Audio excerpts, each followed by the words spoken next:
toast our peanuts. These are just unsalted natural peanuts. Better off not to get salted. And if you can't get anything else, get the salted and rinse it off. Easy peasy. We're going to toast them. This is something you've got to really watch because they will start to burn pretty quick. Keep them stirring around, and you'll see in the pan, when you're doing it, you'll actually see the oil from the peanuts coming out, and you'll see it in the bottom of the pan. No problems. So you don't need to add oil it's dry roasting, dry toasting. Okay, they form their own. You can do this also if you want with pine nut, although they are quite expensive, but the original, the authentic recipes all have peanuts. A friend of mine actually made them with cashews one day. Little bit impressive. Yeah, just turn that heat down a tad. Stir, stir, stir. Really doesn't take very long. In one of our previous recipes, I think we toasted sesame seeds. Same thing. Keep an eye on them because all of a sudden they'll go bang, and that's it. They're done. They're done. Really, really super quick. Right, going to turn that off.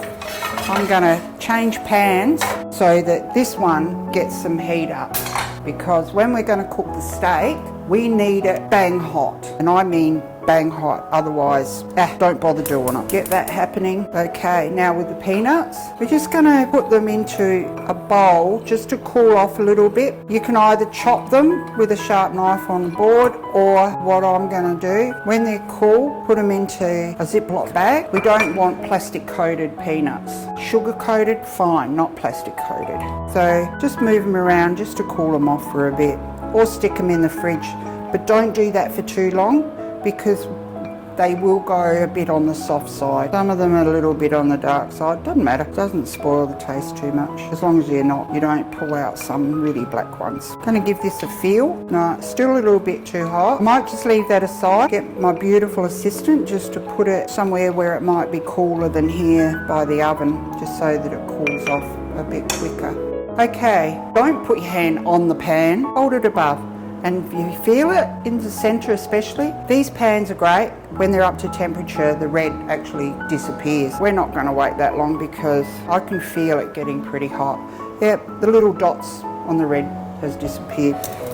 Okay, now, as you can see, this is our steak.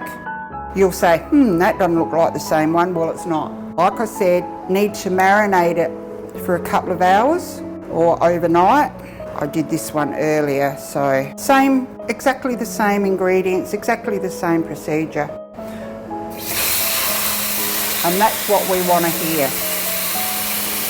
Put the marinade in. Be careful, because once you take the steak out and put it on a plate to rest, it'll continue to cook.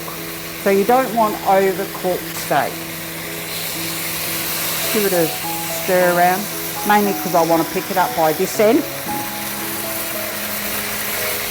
There we go. Couple of minutes. If you like it really rare, then you cook it to your desired preference. If you've got a meat thermometer or like to cook, so you can actually put the prong into the steak. If you want it rare, when you take it off the stove, it needs to be 47 degrees Celsius. Medium rare is 52 degrees Celsius.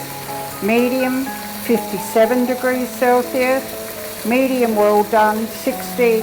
And well done is 65. My opinion, well done, you might as well not pay money for a decent steak because it just dries it out, totally spoils it. Now, see how that is beautifully marked? Going to talk to the boss to see if I can buy a griddle plate. Then you get those beautiful grill lines going across. Really doesn't make any difference to the flavour, believe me, but it looks pretty. So be careful that the marinade doesn't catch and burn. Try to keep that moving. Even if you, just with your tongs, just keep that moving around while your steak's cooking. You can tell, you get used to the way you want your steak to be cooked too if you don't have a thermometer. Pushing down, that at the moment would be rare. See how easy it pushes in?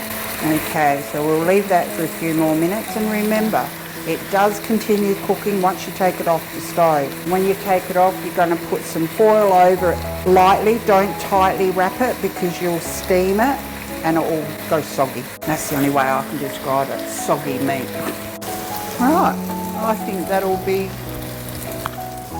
about done. And do you think I can find my plate? Okay, take it off, lay it. Whoop. Don't forget, try to get a plate that it's actually going to fit on. There we go.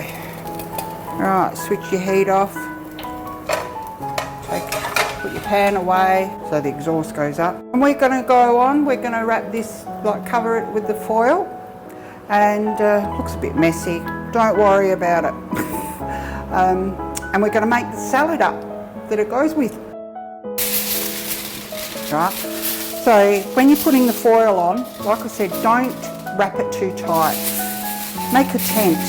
So just loose. Okay.